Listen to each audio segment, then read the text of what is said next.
Libra, Sun, Moon, Rising, and Venus bonus reading for the month of February. For your personal reading, kindly send me a direct message. Kamusta mga Libra? Kamusta ang puso? Kamusta ang negosyo? Kamusta ang buhay? Alright? Let's see. Okay, judgment. Making the right decision. Nagkaroon ng toxicity sa situation sa buhay mo at sabi mo itatama mo na, napapagod ka na nandun ka sa loop of toxicity. Let's see. Okay? Remind ko lang uli kayo na hindi po ako magme-message sa inyo. If you're ready to have your personal reading, send me a direct message. Ang nag-iisa at legit na account natin, isa lang po yung pina-follow, which is Sky Angeles 11. Mag-ingat sa mga fake accounts. Okay? Trying to find the wisdom. Okay. Hanggang ngayon, you're still trying to find the wisdom because may isang pag-ibig that you feel na parang hindi nasuklian, hindi ka na-reciprocate, and you feel na parang tapos na ang pag-ibig na to. Okay? You're trying to find the wisdom. Bakit to natapos? Tapos na ba talaga? Marami ka pa rin questions. Okay? May decision ang isang feminine here to do what's right for her. Sabi ng masculine, wala pa rin daw nagbabago dun sa feelings niya and sa mga plano niya para sa feminine na to. But it feels like maraming responsibilities ang masculine right now. Okay? At kung meron mga dapat baguhin, no, na parang transformation na kailangan gawin yung masculine, nandun pa siya sa proseso na may mga inaayos siya. No? Hindi pa kumpleto, loading. Loading, okay? Sana hindi mag-buffer. Okay, so trying to avoid conflict, focusing on self-love, feeling the cup first. Sabi nga is hindi natin kayang magbigay ng kung ano yung wala tayo. So I feel ang mga Libra ay pinupuno nila yung cup of love nila, going back on self-love. Okay? Nandun pa rin ang toxicity sa relationship na to. So I feel mas nagfo-focus sa mga Libra sa kanilang mga sarili. May hinihintay na big abundance, nakabaliktad ang pera, financial stability, pera na galing sa kumpanya, komisyon, negosyo. And it feels like parang pinanghihinaan na ng loob ang mga Libra kung darating pa ba to or mabibigay ba sa kanya itong minamanifest niya or mapupunta ba sa kanya yung benta, something like that. Okay?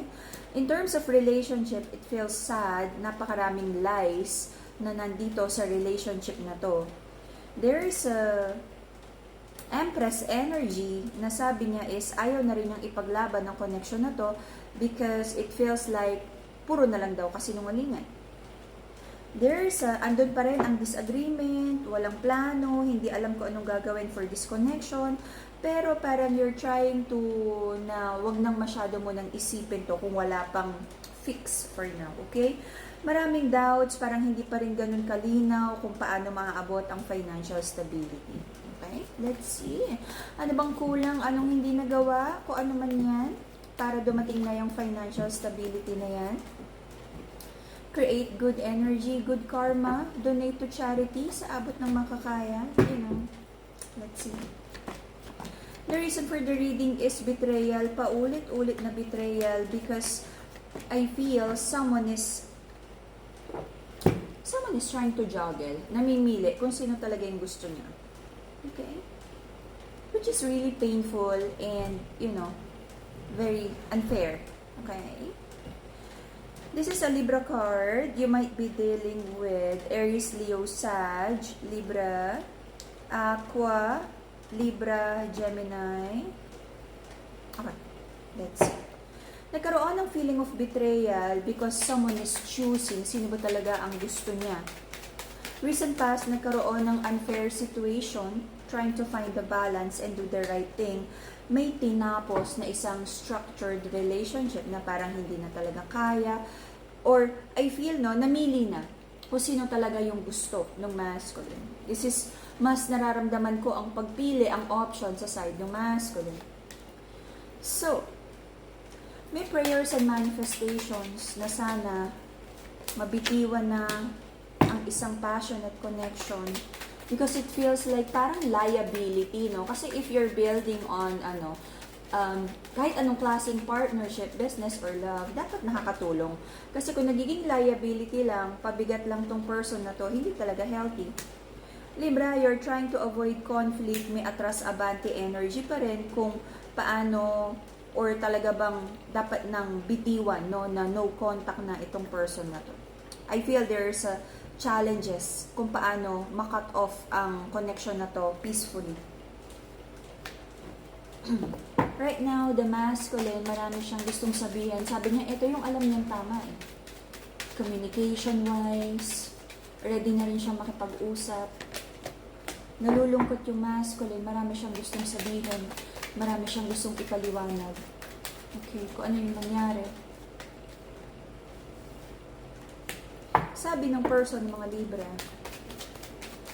maraming bagay na non-negotiable or mahirap tanggapin sa relationship nito. Wala na rin daw siyang plano for this connection. Nagiging pessimistic na rin, no? Na parang hindi na rin daw mafi-fix. But, yung person, mga Libra, still waiting for a message. Okay?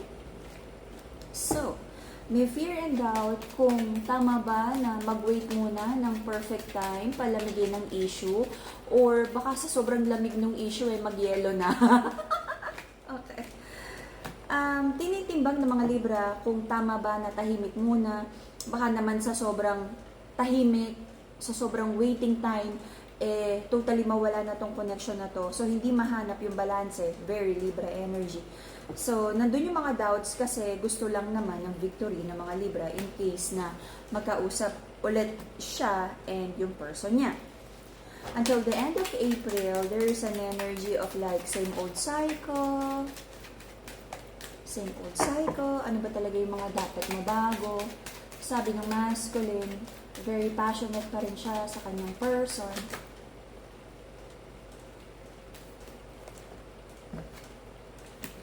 But hindi niya alam kung paano makipag-usap. Hindi niya alam kung paano simulan ng communication nito.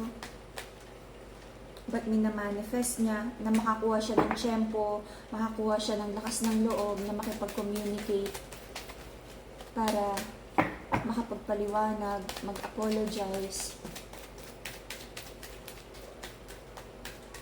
Ano ba itong misunderstanding na to? And to offer yung cup of love. Pero natatakot ang masculine na baka magkaroon lang ng rejection at ma-hurt siya. Siguro yung hinahanap ng masculine na lakas ng loob is for him to be ready kung ano man yung maging sagot ng feminine, tanggapin man o hindi, is okay lang siya.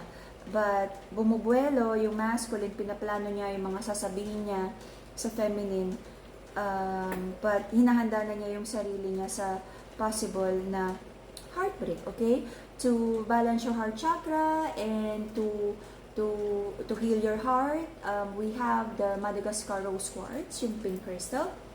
If you're manifesting abundance, we have the Brazilian citrine. This is happiness and abundance.